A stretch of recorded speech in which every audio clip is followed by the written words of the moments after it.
Hello, everyone. Welcome, welcome, welcome to a new season of Bios and Bookmarks powered by the NGC Bocas Lit Fest.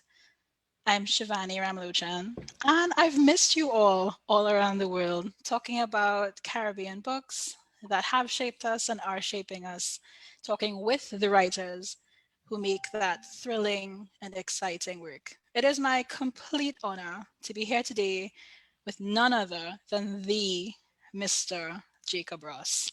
Jacob, welcome to Bios and Bookmarks. Thank you so much for being here. Hello, and thank you for inviting me. It's a pleasure. For those of you who don't know, Jacob is no stranger to Caribbean literature, to what makes it work, both on the page and behind the scenes. He is as prolific and generous an editor and thinker around other people's works as he is on his own writing. Today, we're going to discuss Jacob's newest novel, which is Black Rain Falling, Part 2 in the Kamaho Quartet of crime novels. Without further ado, I'm going to invite Jacob to share from Black Rain Falling with us. Jacob, over to you. I can't hear you. Sorry. Something's gone wrong here. Are you hearing me all I right think I now? clicked on something. 1 second. Jacob is Ah, in a web hmm. of technological issues. I'm sure we'll have him back any second Not now. a good sign. Okay. Where am I? Hello. Are you hearing me? We're hearing you just fine, Jacob. Okay. Can you Good. hear me? Good. Good. Good. Good. Nice. Yes. Now I can hear you. You see that a small bit of technological crime tried to steal you away from us, but you're back with us now. So, Yes. Jacob, again, without further ado, I'm going to turn it over to you to hear your reading of From Black Rain Falling. Okay. Okay. Thank you very much for this. I'm going to read a small bit where we have my main character, Miss Stanislaus, who was she was when she was 14. There was this guy called Juba Hurst, terribly awful man, really, very very violent and stuff. He raped her as a schoolgirl, and she's returned to this island because a lot of stuff is happening on this island she's from, which is Cara Island. It's a bit like it's the way Tobago is to Trinidad. It's just part of the island nation stuff, but it's separate as an island. And she's with Digger, who is the main male protagonist in the book. And this is a moment of confrontation where Miss Stanislaus is very, very, very conscious of the fact that she has to do something about this man who's been terrorizing her people. And it's a bit of a showdown now. She's walking with Digger one moonlight night. She lures him out of the guest house where they are staying and says to him that she feels she just wants to walk and she, whatever it is. And he decides he was going to go with her. So here we go. We walked the main road towards the town and then branched off it. Miss Stanislaus in front, her head switching this way, then that, as if she were reacquainting herself with the island. A long stone building was a school she went to. She took me past it, her walk purposeful, her footsteps quicker. She headed for a patch of limestone rocks and razor grass, stopped at a tangle of old Sea Island cotton trees, their trunks, their trunks, their trunks choked with tufts of couscous grass and sun-parched weeds. Miss Stanislaus pointed at a tangle of vegetation. Right there, Mr. Digger, is where I got my daughter, Daphne. And then gently, very gently, she rested her hand on my upper arm and led me back onto the main road. You think you'll ever come back here to live? I said. I feel the pull sometimes, Mr. Digger, but when my family blood is calling me, but she turned up her face at the moon. Juba all over this island, Mr. Digger. You been smelling him too, not so? My auntie Benna say they even smell him in their sleep, and if you don't know it yet, he been outside the guest house waiting and watching. She stopped short, pointed a finger at her chest. So, Juba Hurst in here and Juba House out there too. You don't think I have to clear him out? Miss Stanislaus released my arm. dropped it stiffly on her bag, sniffing the air. And suppose I tell you, Mr. Digger, that I smell him coming. Suppose I tell you I got to finish it right now because I don't have no choice. She threw me a sudden, urgent look. Use your speed, Mr. Digger. I felt the prickling of the hairs on my neck and arms, my nerves flaring as I too picked up the scent of Juberhurst. Then I saw him, a giant upright shadow at the beginning of the bend in the road. Behind us, the long dust track to the airport. On our left, the wall of Manchineel and the sea. Our only chance of retreat was a tangle of grass and stone from which we just emerged. I felt my heart beat quicken, my mouth go dry. Jesus, I muttered, she fucking planned this. With fast, heavy movements, the giant shape began bearing down on us. Miss Stanislaus pulled away, her voice rising to a shriek. Use your speed, Mr. Digger. I heard the rapid padding of her retreating feet. Then I could no longer hear her. I spun on my heels, thrusting forward in a crouching zigzag dance away from Juba. Was about to hit my stride when something struck me between the shoulders, hollowed out my head, and my legs gave way. I hit the asphalt hard. When I rolled onto my back, Juba was standing over me. Catch you, he said. He was holding the big steel gaff in his right hand, the metal hook winking back the moonlight. I go and got you like a fish. Let me see you dodge this one. Crouched low, I followed the arc of the rising weapon, bracing myself to leap sideways. On the peak of Juba's swing, the night crackled and splintered. The big man straightened up, his arms still raised. From behind me came the quick, soft shuffle of footsteps. And there she was, Miss Stanislaus, barefoot and rigid in the moonlight, her ruga level like the finger of God on the swaying man. The second shot convulsed him. The third seemed to pin him there against the night. The steel hook left his hand and struck the road. Its clatter flat and sharp. Miss Stanislaus's Ruger backed again, and the pause between each shot was terrible because Juba wouldn't fall. I'll stop here. All right. Okay. I'll stop Wow, here. Jacob, thank you for that. I Mhm.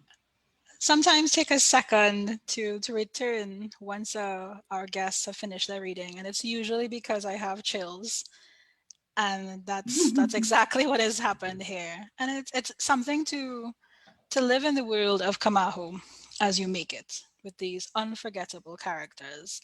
And also an incredible thing to hear you bring that world to life in your reading. I mean, I will tell anyone who will listen about not just how extraordinary these books are for what they bring to crime fiction, and we'll get into that in our conversation, but what unforgettable female characters they have, which is something I've loved about being a fan of your work, Jacob. And Miss Stanislaus is a true force. She's an inspiration. And I could talk about her with you for the entire hour, but I won't do that. What I'll do is, again, welcome everyone. Thank you so much for being here with us for this new episode of Bios and Bookmarks. And we're proud to announce that this season's theme is crime and Wonderment, which is a play on crime and punishment. So we'll be examining books that tackle front and center the realities of Caribbean crime writing alongside speculative fiction, whether there are any fascinating or extraordinary links between those two, and how writers in the Caribbean and its diaspora do that work of writing about both felons and fairy tales. Jacob, you've openly said that initially you weren't so sure crime fiction was going to be your bag. What made you change your mind? Yeah, it's a interesting experience I had. I remember about 3 4 years ago, I was reading one of the national newspapers here. For some reason, I mean, I don't normally read them, and they did some journalists did a roundup of crime around the world, crime fiction around the world, and they had everybody, including Iceland. They had almost every country you can think about, but not one single Caribbean writer was mentioned.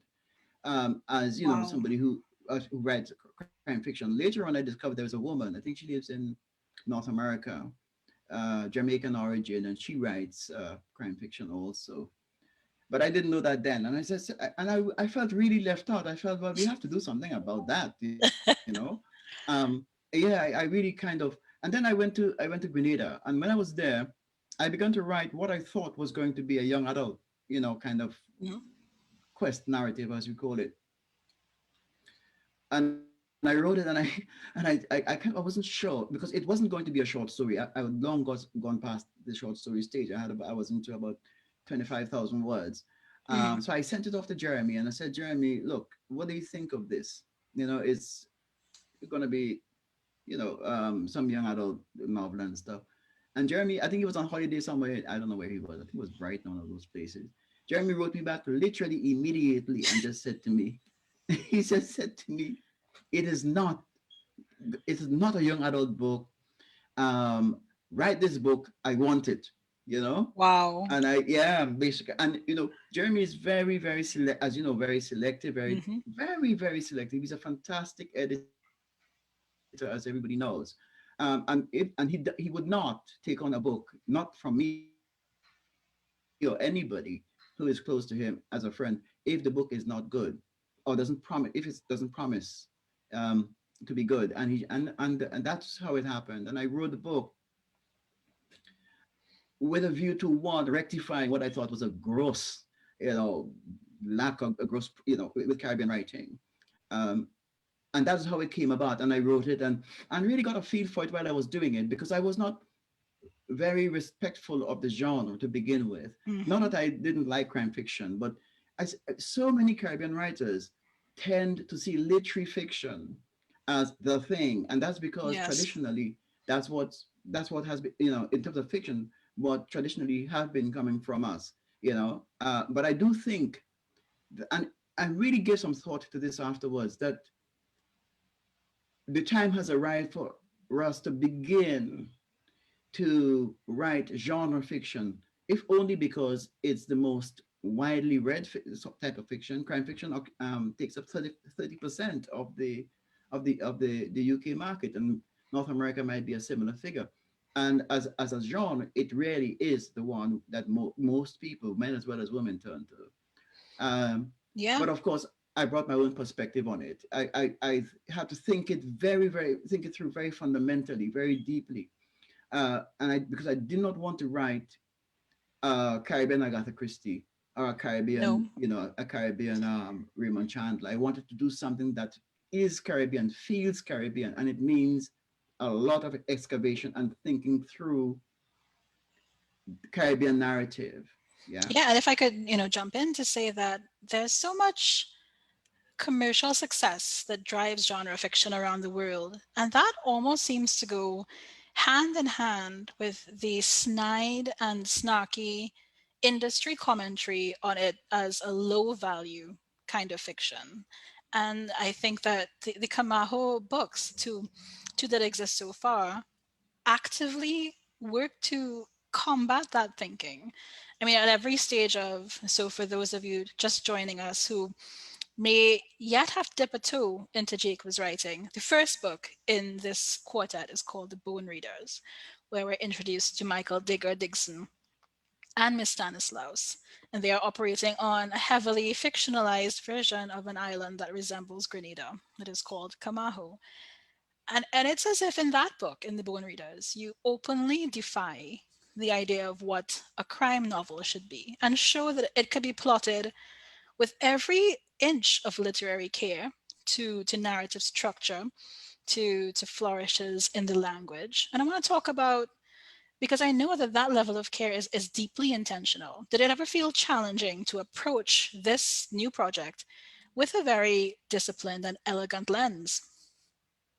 Yes. Well, my background is essentially literary fiction, my short Mhm. stories, and my first novel, and so on. But let me make here are the questions I asked myself. Mm. Why does a genre okay, I'll give you an analogy first. My idea of any novel, and on the structure of a novel, in other words, how any story proceeds, and that is universal. We have templates in our head that in a way almost constrain us to tell stories in a particular way. And there are elements in there. I don't have the time to go into it now, but I can deconstruct it if I'm given the opportunity to do so in some other forum. And that underlying structure, that architecture, is just what it says it is. It's an understructure. It's an architecture, but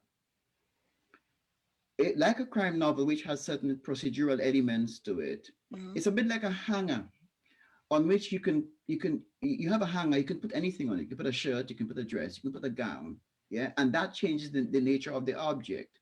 So what I did really was take the understructure of the crime novel and put my own garment on it. Yeah, so I followed the plot procedures. I followed all of the kind of investigative element of it.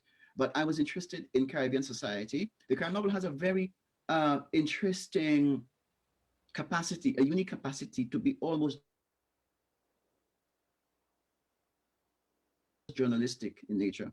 So you can do a lot of stuff on society, on contemporary, preoccupations, trends, and there's so much that you can do with the crime novel. And I decided to do that. And I decided also that the clothing was going to be a language to which I pay attention. Mhm. That the focus is not necessarily going to be on what happens to the victim, which is a lot of what we get from sort of popular crime fiction. The gruesomeness of the death. I was interested in how how murder also affects the characters, the investigators. How does that impact on your character? There's a young boy. He's 19, 20 years old, becomes an investigator, and is exposed to this horror, this world of death and killing. How does that impact on him? And one of the great fears that Digger has is that he will become desensitized. He will begin to lose his feelings for stuff. So there was that. And also, all good fiction, really good fiction, I think have one thing in common. It's it explores in a very honest and almost forensic way human relation, how people interact. And that relationship is relationship itself, relationship with others, relationship with the world. And Digger's relationship with Miss Stanislaus and his colleagues and stuff, I spent a lot of time on their relationships and how they are impacted as ordinary Caribbean people by the kinds of murders that they investigate. So I did a lot of subversion, and also I asked myself the question: why does the protagonist have to have a sidekick? Why can't the protagonist have an equal? You know, as is the case with Mhm. him and Mr. Stanislaus. In fact, why can't he have somebody who is more equal than him? Because Mhm. I always leave my books feeling that Mr. Stanislaus is far more intelligent than Digger. Digger might be an expert in forensic, but when it comes to to logic and rationalizing, you can't beat Miss Stanislaus. When it comes to perceptiveness, you can't. Miss Stanislaus is right there with it. And another thing that I wanted to do was to really respond to this Western, this, I would even say European idea that people who speak Caribbean Creole are somehow less intelligent than people who speak standard English. So what the most intelligent character in my book, Miss Stanislaus, speaks like a Trinidadian on the street, speaks like a Grenadian on the street, speaks like a St. Lucian, without any pretense, without any aspiration towards speaking standard English. And that intelligence comes through despite that. And I wanted to say that, in a way, I was interrogating that unconscious prejudice that people have about language and about way people speak, and how it Absolutely. relates to intelligence. Yeah, and you So what you're doing to jump in is to take the tropes of a crime fiction novel, which are often very bloody, very centered on the male protagonist as the solver of every issue with all of the tools in his arsenal. He's usually deeply desired by the woman in the novel. He usually shows very little vulnerability or human emotion other than needing to get the job done. He's hard nosed and ruthless. And both books, both The Bone Readers and Black Rain Falling, completely shoot holes into that theory. And what I find fascinating as well is that so much crime fiction, including the crime novels that are most widely lauded, focus on the female body, usually as a site of violence and mutilation. So books will be scattered with any number of Yeah. dead female bodies behind police tape lines. And there's a way in which your books don't shy away from the fact that women in the Caribbean are affected by crime, but it also puts so much agency back into the hands of those women. And of course, Miss Stanislaus is a perfect example of that. And your Right. writing has always been so profoundly and sensitively feminist in this way. And did it ever feel like a struggle to write a crime fiction Yeah. novel, a series of novels that were also feminist? Because that's what I think they are. No, yeah, I'm no, I'm glad for the question. Actually, I'll tell you this. Hmm. I grew up. I grew up in a yard of women. There weren't many men around. I had a stepfather whom I hated, Hmm. because he was violent towards my mother. And in my life, every major plot point in my life, in other words, every major shift in my life that led me somewhere, was was in a way facilitated by a woman, not a Hmm. man. Right? I am, even the scholarship I won to go to France. When I wanted to, I was so pressured by the society when I was young that um, I left school just before I did my A levels. And there's a teacher and it's a woman. Now, the school I went to in Grenada, the moment your name gets struck off the register, it means you can't return. And I left and I went home, couldn't get a job because I was involved in all kind of political movement against Hmm. the government at the time. And about 2 months later, I realized that I wanted to go back to school. And I knew that I was struck, yeah, I was, well, I should be struck off the register. But I still got up one morning and I decided I was going to go into the school and talk to anybody, headmaster or teacher. And there's a teacher called this Mason Francis. She saw me coming in and she just pointed at me. She said, "Come here, boy." Everybody was a boy for them in the days. "Come here, boy." And then she said, "What you want?" And I just said, "Miss, I want to come back to school." She Hmm. said, "How you can come back to school when you're struck off the register?" And I said to her, "Well, I'm not struck off. I am struck off the register, but please." And she said, "Well, okay, come." And she showed me the register, and my name was still there. She never struck it off. Yeah. Wow. And she just said, "I didn't know you were going to come back, but I was hoping you would come back." And had that not happened, I wouldn't be here speaking to you today.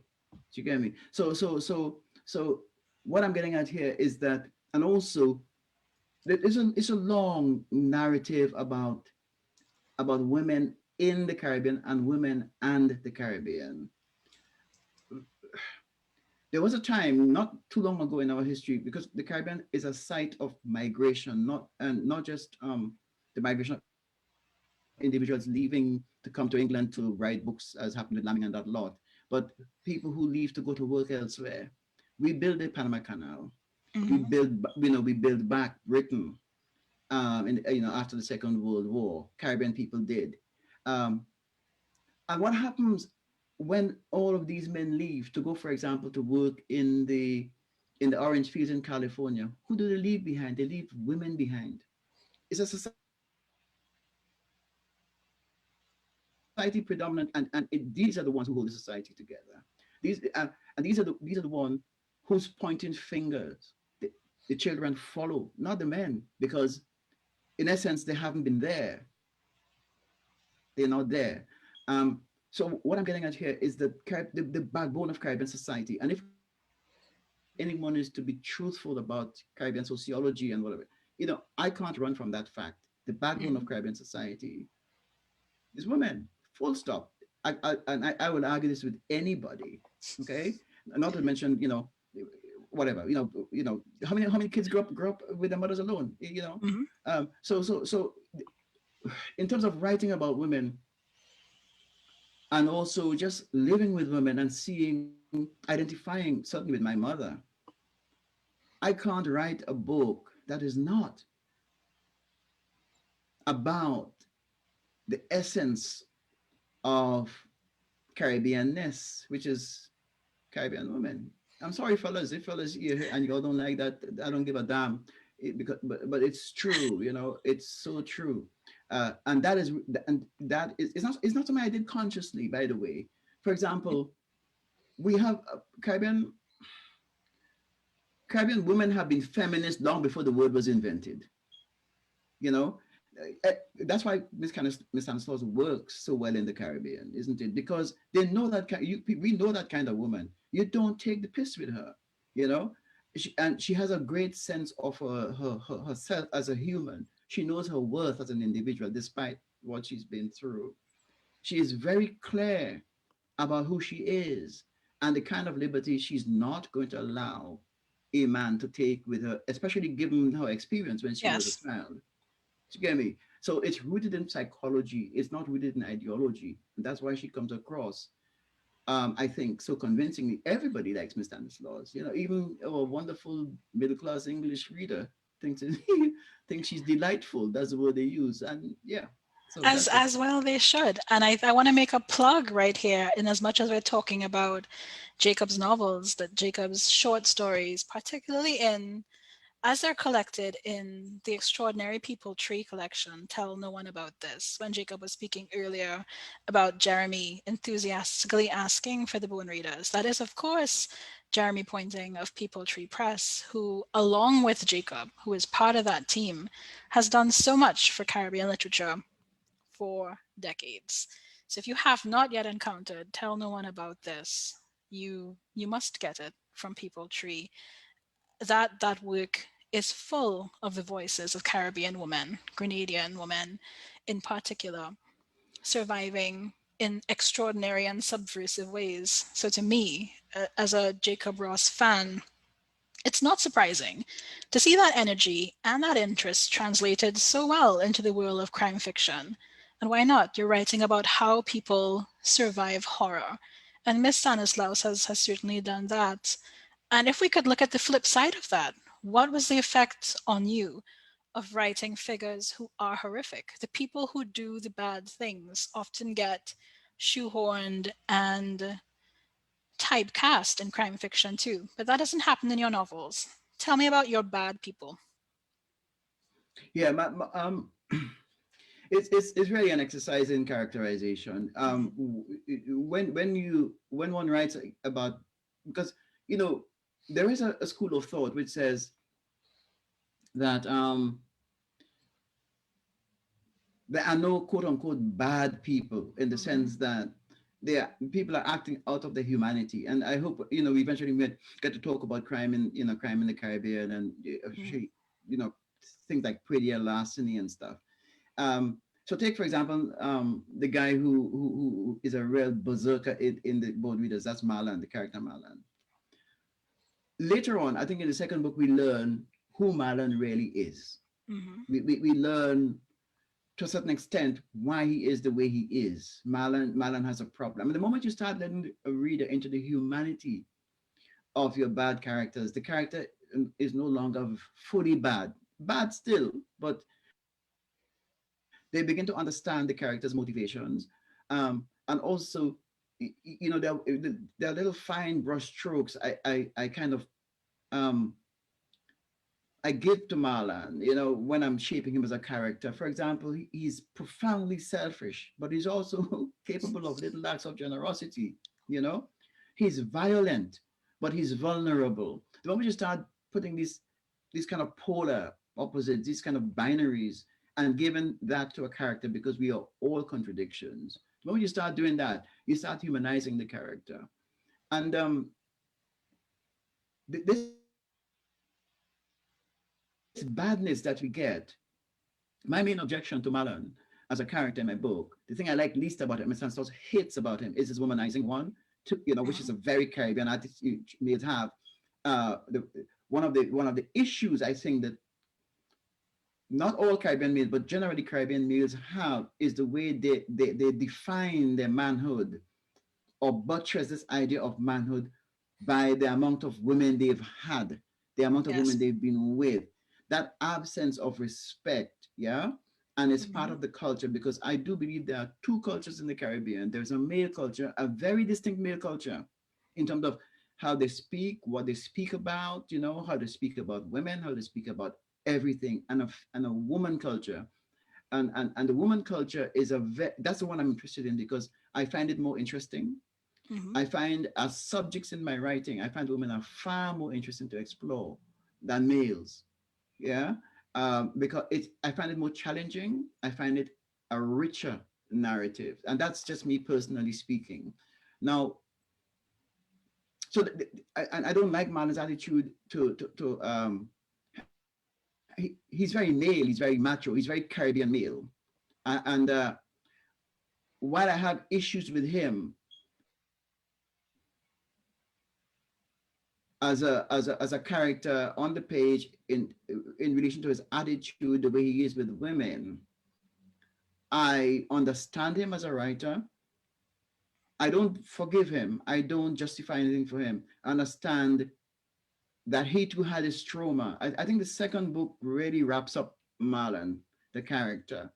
That last scene with him and Digger, when he asked Digger a very profound question: what is it Mhm. about us that Chillman has seen that makes him identify you, me, and Miss Stanislaus to work in this department?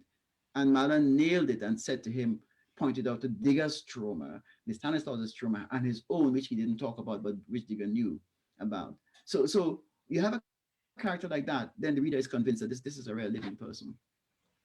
It's reading anything that you write feels like a masterclass, Jacob. And that honestly feels like a gift to your readers. And speaking of gifts to readers, Jacob, you know about the 100 Caribbean books that made us project that the NGC Bocas Lit Fest has been working on. And as we get closer to being ready to publicize this list of 100, I wanted to ask you about the books that have really shaped Jacob Ross, the writer, the thinker, the editor. Which Caribbean books are those that are indistinguishable from how you've lived? My life, right? Funny enough, it wasn't fiction. It wasn't narrative fiction, novels and stuff. Um, I would say it was certainly Derek Walcott. I'll tell you what Walcott taught me. Walcott taught me that the language that we speak, Caribbean Creole that we speak, could be beautiful or could be made beautiful. Okay, could be extremely seductive. That's one of the things I learned from reading Walcott, especially his plays. Like for example, Dream on Monkey Mountain or The Sea at Dauphin. Mhm. I remember reading those plays, lying down in the government road, basically, right in my village road because cars didn't used to pass there, and really having a kind of epiphany that you are allowed, you have permission to write like that. Not so much as poetry, which I think leans more towards a kind of English classic canon sort of stuff. And later on, I came upon Louis Bennett, who was doing very Mhm. interesting things, in Jamaica. Um, a writer who I found thematically extremely interesting was the Ghanese writer Edgar Mittelholzer, who I think is overlooked and who I think has been misread because when Mittelholzer published his K1 series, uh, or his Kaiwana series or whatever they call it, the publishers emphasized the kind of exotic sexual thing about it, but it wasn't at all about that. His book was about far more visceral elements of the Caribbean. It's like Jean Reese's book. People don't see what they don't get. Not everybody, but what a lot of people don't get from Jean. There's a passage in Jean Reese's book where you have this is a white woman writing a book that is kind of semi-autobiographical in many ways, right? Um, and it's about the fear and the fragility even of the children of the white plantocracy, with regard to the black population.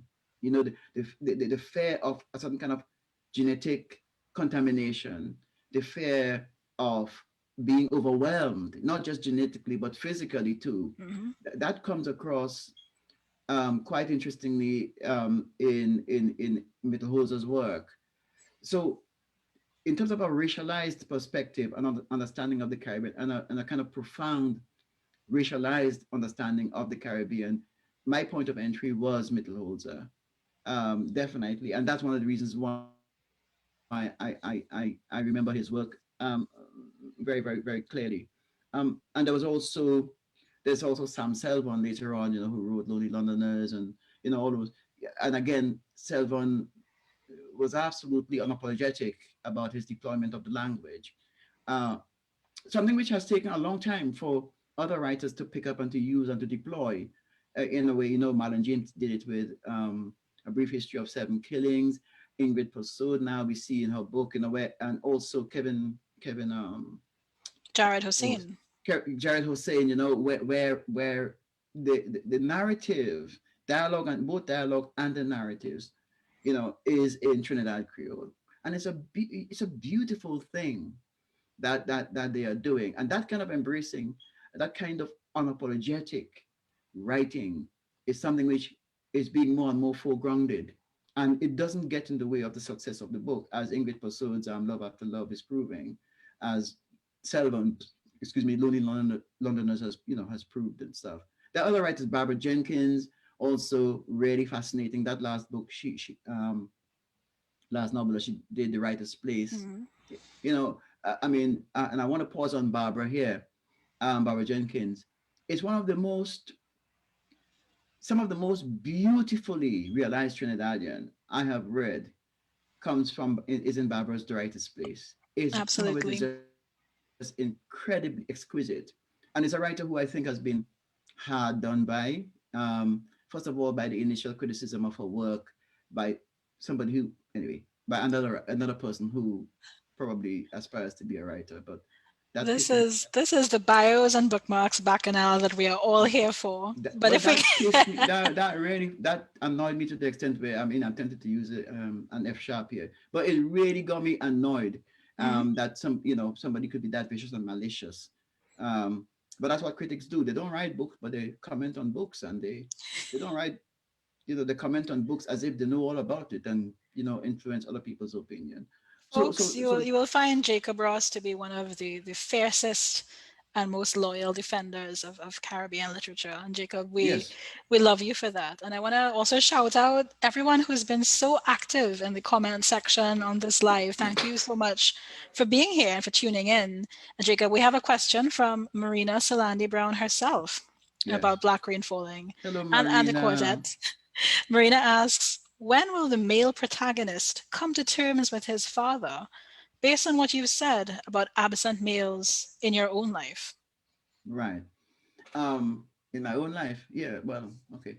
Um, yeah. The absence in my life in terms of male is really my father died when I was 14, so I didn't have much of him. And he was living somewhere else. So yeah, absent males. Um, it's a very good question. There are some themes which I take through all the books, and so far I have 4 books in my head. Mhm. So you would notice a progression in Digger's relationship with his father. When in book 1, that's Black Rain Falling, he's extremely resentful and hostile to the man. He thinks his father has been responsible for his mother's death, until his father explained, well, not really. And then in the second book, you find him getting very close to his sisters. That's his father's 2 children, and the woman who just didn't want him around, you know. Um, And in Miss Stanislaus' analysis is because he was a boy child, and she feel that yeah, the way men are with their boy children in Kamahu, she just the, the daughters would actually be deprived of the kind of attention that the father would give to him. That's the kind of analysis Miss Stanislaus gave. In the next book, I don't know how. I think in the next book, the last book I have, and I've already begun to give it shape. In that book, I have a kind of reconciliation between them, even though it's not stated. Because one of the things you would discover is that his father, for whatever reason, his father has developed a very fierce love for this boy, for his son. He's very proud of him. And Digga says, I don't know if he's proud of me because I wasn't born black, very dark skin and, Mm. ugly. And I wasn't, Digga is not at all appreciative of that thing that he has for his father. But I think that I hope, because the books tend to run away with you sometimes when you write them. At the end of the book, they would come to a point of rest. But Mm. I don't think that it is possible for a character like Digger, after having gone through what he's gone through, after his father refused to pay for his education in university, that Digger would ever forget that. Mm-hmm. So they may come to a kind of reconciliation, but I don't think that thing. And Thanks if for I may that, make an Jacob. Yeah, of course. sorry, Go ahead. and as an aside, I read a Ingrid Purcell's short story "Sweet Sop." I don't know if you've read that, the one that won the BBC National Short That's Story right. Prize and da da da. In Sweet Sop, there is the male character in that is with his son and he's dying, la la la, and all that stuff is happening and stuff. And what really struck me, because it's so true, is the way sometimes characters, Caribbean men, maybe here too, I don't know, the kinds of high expectations they have of their children's responsibility towards them, even if they don't take care of the children. So there is this man dying, and he expects his son to have, that he Mm-hmm. has, in a way, just ignored completely, to take care of him and to, to literally curate him towards his final days. And it's an arrogance, it's a kind of presumptuousness, but I also think it's very Caribbean. Digger is not like that. I'm subverting that. I don't want Digger to be like that. I don't want Digger to necessarily kind of feel obligated to his father, because his father wasn't good to him, and it was a class thing. It was, he happened to have had an affair with Digger's mother, who was a servant girl, and he rejected him on that basis. Digger would never forget that. Anyway, it's a long I answer for a think short question. actually, no, it's a great answer. And the question we have from Andrew Bagu ties in perfectly with your answer. Andrew would like to know, well, first of all, he says, wonderful conversation. In Thank terms you, of Andrew. archetypes in the Caribbean space, can you tell us your views on the Caribbean child? How childhood here both affirms and subverts our expectations of power dynamics? That's a wonderful question. Mhm. Um, let me just say, um, first of all, if you read my collection of short stories, one of the things you would notice is how children are located in the narratives and how they're located within families and in the society. Because the Europeans have constructed, and that's a relative construction, relatively recent construction, the idea of children as being innocent and you know um innocent, both in terms of what they know and what they are capable of knowing. Mm. Then the Caribbean childhood doesn't work like that. I have a short story called The Room Inside, which is where this little girl called Gigi is she's sent outside because not her mother, one of her neighbors, a young woman, is delivering a baby. Yeah. So and that's what living the way we live in, and not just poverty, but living the way we live sometimes configures the space for us. And she's not witnessing, but she's party to a childbirth. Yeah. Also, in another story, A Game of Marbles, we have a reversal that was during a curfew. That curfew really happened in 1974. I was at the time very much alive and living it, where you have everybody is grounded at home, and this little boy decide, and they're starving because Mm-hmm. it's a little island, man. Um, and there's only so much food you can get to feed the population. And for 3 months, the island was locked down. And this little boy called Ken, he goes out to find food. In other words, he becomes a provider. Yeah. And you have these kinds of rules. And again, there's another one with a little girl, the one called what? Um, mm, I don't remember the name of it now. It's my own story. And again, you have, yeah, where there's so many of these narratives where I show children being located elsewhere, outside of this definition of childhood that we get here in the West and that we take for granted. Now, in terms of power, I don't know exactly what Andre is kind of referencing there when he talks about power. Um, what I would say is that in the next novel I'm writing, the next crime novel I'm writing, a child features very centrally in that story, Mm-hmm. and I'm exploring Caribbean attitudes, Caribbean people's attitudes to children, and um, because I think, tell me if you think I'm wrong about this. Um, there's a big difference between somebody murdering a man murdering a man murdering a woman, and a man murdering a child. Mm-hmm. Yeah, the one that really stirs the atavisms inside of us is the murder of a child. Yeah, and it's to do with the location of children in our psyche, what children mean, because children are still investments. We don't have a welfare state in the Caribbean. People the people's pensions are the children, and it's not as mechanistic or kind of yeah, it's not thought of in terms of economics, but there is a kind of expectation that my child or my children will take care of me. Usually it's the girl children that do it, but Mm-hmm. sometimes the boy children do too. So it's a very interesting and very complex space that we find ourselves in terms of explorations, in terms of who takes care of granny or mommy, when they get to be 80 or whatever it is. Usually it's a daughter. That again is very interesting. Yeah. And that daughter would never be told, has never framed it in this way of being, this is my mother's, I am my mother's investment, and therefore, but it has a lot of ramifications to it as an idea, the idea of children in the Caribbean. But what I can say for certain is that the idea of childhood or children in the Caribbean is almost diametrically opposed to the idea of children and childhood in this society. Mm.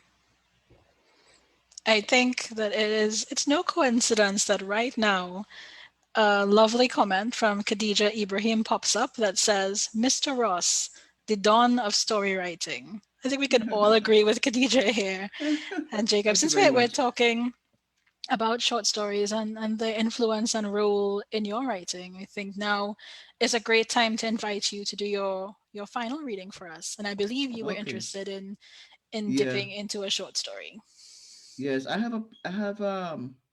me see. I have a piece here, which, let me see if I get it. Um uh, Sorry about that. I thought I had it all sorted, but I don't, obviously. Uh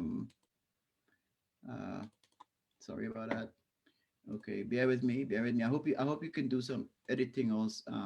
Not a problem at all. It's part of the Tell the joy one about of this. live Okay, tell the one about conversation. this. It's a very short piece which I'm looking for, um, called Acquainting. Let me see if I can. Here it is. Wonderful. And it's about relation. It's about a boy and a boy, and it's about his mother, and it's about the way relationships happen. It's about why relationships between um happen between men and women, coming, especially those, from not particularly privileged backgrounds. Um, and it's told from the point of view of the boy. It's a very short piece, and I'll try to read it for you. It's called Acquainting. Uh, Thomas came back from school to find a man sitting in his mother's yard. He had deep, wide eyes and the lashes of a woman. His hair fell about his face like the petals of some dark, mysterious plant. The boy dropped his books on the step and walked around the stranger slowly, never looking directly at the man's face, never responding to his smile. He shifted his eyes towards his mother in the doorway, then back to the man. He was thin as a whip, but not frail. The skin of his arms and legs were cocoa dark. A quiet, watching man whose long, dark fingers remained in his lap. Thomas noted that his toes, peeping from the busted front of his canvas shoes, were almost as long as his fingers. Thomas felt his mother's eyes on him. Her gaze was underhand and secretive, and however quickly he turned his head, he was never fast enough to catch her eyes. She kept wiping her hands on her dress and twisting the little plaits of hair at the nape of her neck. He didn't like that look on her face when she handed him his dinner. She was smiling at him too much. Didn't even tell him to change his school clothes after he ate. He raised a hand and pointed a finger at the doorway. Mommy, what kind of man he is? He saw the irritation in his mother's face as she turned to him. But he really wanted to know, and Mommy must have seen this because she clasped both hands in front of her and made a small step back as if she were holding a bat to protect herself from the googly he might bowl. Well, it was no googly he had in mind, was a couple of bouncers. He going to remind her that after all five of his uncles came to their yard last year and dragged Mr. Ashton out of the house and sent him away for good, she promised she would never bring a fella to the house again unless he, Thomas, tell her that he liked the man. And if she bring a fella, he had to be a gentleman. And even if he was a gentleman, she would test him for a couple of weeks to see if he was any good. And even if he was any good, she could give him a couple of months before he moved in. And if she moved him in, she had her five brothers as backative to drag him out soon as he started behaving like Bajan. You never see an Indian man before? She said. He shook his head. No, I never see a man like he. Where he from? The smile left her face. How you mean where he from? He from the same place everybody come from. And where that is? Somewhere, she said, as if somewhere was a place that he should know. Everybody come from somewhere. Talk to him, he won't bite you. He could talk. He not human. He ain't got a tongue. Now she seemed aggrieved. A gentleman come to a person's yard, she said. A gentleman come to stay with us, and people not saying boo to him. Look how you was walking around with Mr. like he's a maypole. It's a miracle you didn't get Gideon for long. And so people just make acquaintance, eh? Thomas turned his head and looked out. The stranger hadn't moved. He did not have the barrel chests of his uncles. His muscles snaked along the bones of his arms like rope. It crossed his mind that if this new fella had been a plant, he would be bamboo. Thomas pushed his plate aside. A little knot had tightened in his throat. He didn't feel hungry anymore. He wanted to tell Mammy that he didn't want no father, especially since he never meet the one they said was his. He thought about the fella she brought home the year before and asked him to make acquaintance. She said he was a gentleman, not so? And maybe he was until he lost his job and started beating up the boss through her. His mother was standing in front of him, her eyes large and moist. Thomas saw the tension in her body. All of a sudden, he wanted to take her hand and press his head against her side. He stared out the window at the stranger, lifted his face to hers and mumbled, He all right, ma? Not so? I hoping and supposing he different? His mother smiled. She blinked at him and turned her gaze towards the window. Go away, she said softly. You come here to upset me? That's it. Okay. I again speechless, and it's a story I'm familiar with. And again, there's something about hearing it from the source that makes it Ooh, all the more galvanic. Thank you for that, Jacob. Just before we do our familiar and fun closing game, we have an excellent question here that I'd love to pose to you. It may be one of those questions without any definite answer, but I think you'll enjoy tackling it. It's from Ra Hendricks, who says, Jacob, some of us perceive the whole Caribbean to be a latent crime scene, historically speaking, which may mean your compositions could never begin to match the realities of our collective narrative. Does this daunt you? Yeah, it's a wonderful question, Ra. My man, my main man, Ra. Yeah, it's a very good question. I agree. I can't. I can't. In fact, I'll tell you a very little story. I have a friend that I went to secondary school with. He would have been Grenada's greatest writer. I have no doubt about that. He made the fatal error of studying history, and it made him mentally ill. He died 4 years Wow. ago because he was a he was phenomenally bright. Um, and in fact, I dedicated my last crime novel to him. His name is in there. If you want to know who it is, read the book, buy the book. Yeah. um, he was amazing, but he got so affected by the brutality of the history, that he just his mind couldn't take it, and well, we say home he get crazy. No, no. Um, One of the things I saw into my book, especially this one I'm working on currently, it's elements of that. It's elements of that history. Um, because the peopling of the Caribbean by South Asians, by Africans, by you know other kinds of people, began with an act of genocide. You, and that's the same for North America too. It began with genocide. All right, um, and that is something that the the colonial powers cannot stomach when they get told it.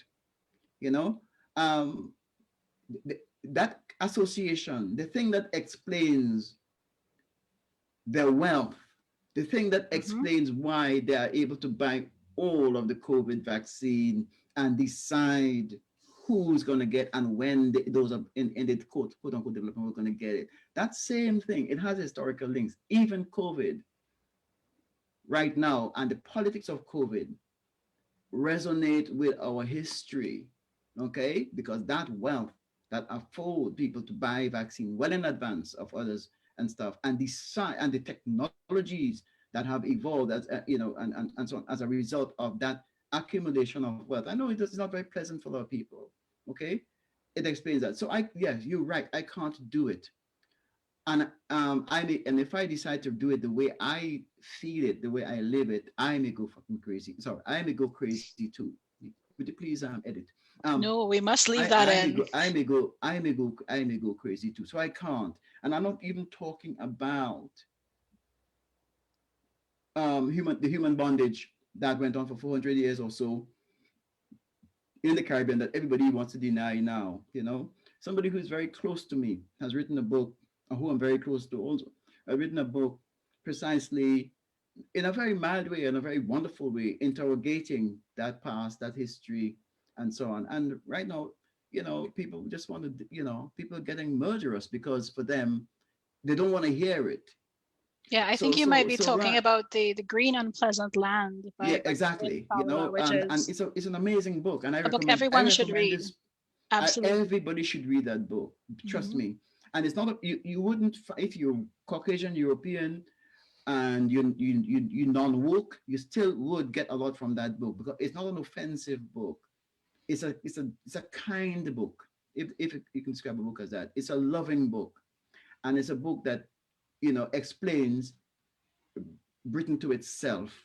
Yeah, that's all I would say about that at the moment. So no, I can't answer the question. Well, I answered the question. I am not answering. all I can do is make references to it, because here is one thing I believe, that our understanding of history as as a sort of location in time, in the past, is a false notion. History is now, because we are still living the consequences of the history that we have experienced, our forefathers have experienced. It explains our attitudes to each other, our attitudes in terms of gender. It explains our attitudes to sexuality. In fact, here is something that I discovered recently. I was studying the underlying cosmosophy of some of the African religions in the Caribbean, like Shango, like Santeria in Cuba. Like I was studying that and so on. And do you know that certainly in my family's in my grandmother's time, but before I go on there, um, something they should try to explain to me about human sexuality, because in the village in which I lived, we had two men living together. They named Morgan and Harris. We had women having relationships together, and nobody frowned on that. There's a name for it. It was called woman love. Yeah, and I don't know if anybody has read Audre Lorde. Audre Lorde came from Grenada, by the way. Audre Lorde, she talks about Zami. Yeah, that's the word we use for women who had relationships together. Now, that was never a problem until we had the intervention of the Catholic and the Anglican churches. Okay, that is when people began to be dissociated from the body. Now, I don't know if you all know this, but the secret to understanding the attitudes of all Caribbean people to human sexuality is by understanding the Orishas. So you have Obatala. Obatala is Orisha above all Orishas, apart from the other one, Orin Mula, the big one, right? He's like God.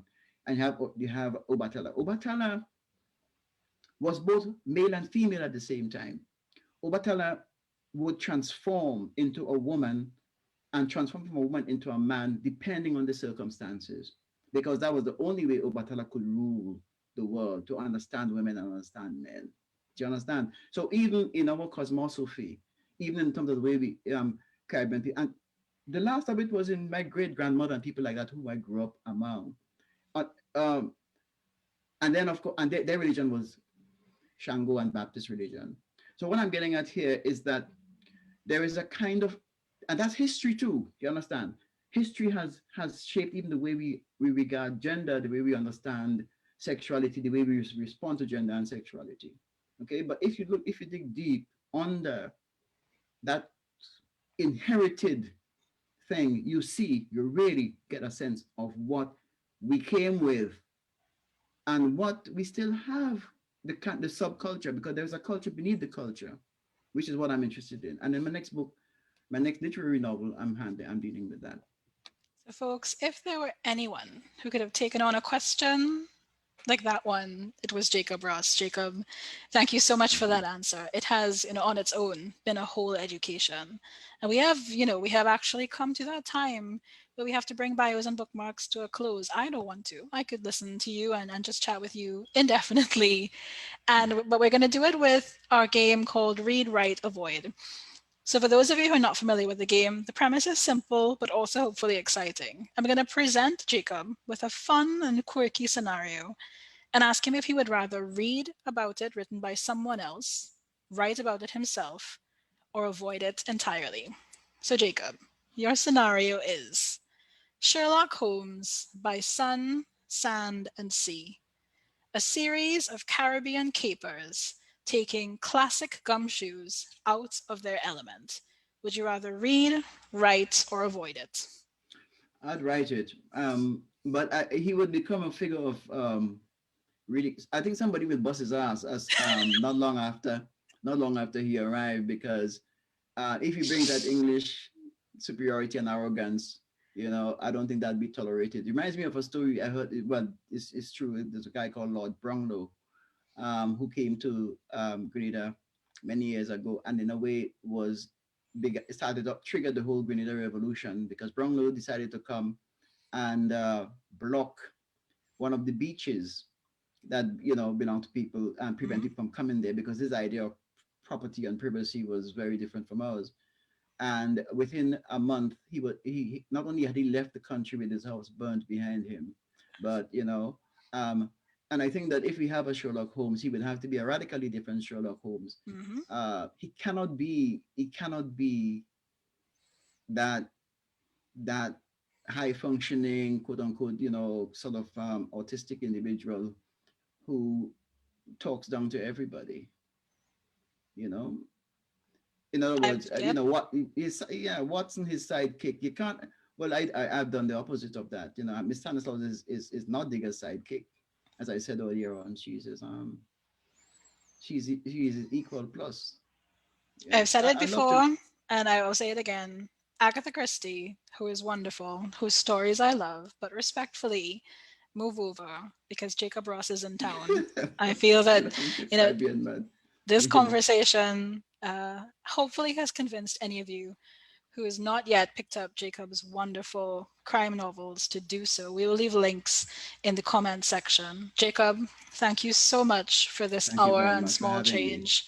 It's been a real pleasure. Thanks to all of you for joining in episode 1 of Crime and Wonderment, Bios and Yeah. Bookmarks, powered by the Thank NGC yes. Bocas Lit Thank you Fest. for animating me. I don't usually get animated, but I certainly was today. That's an honor and a Thank you. half. Everyone, we will see you next week. Until then, please take care and be safe.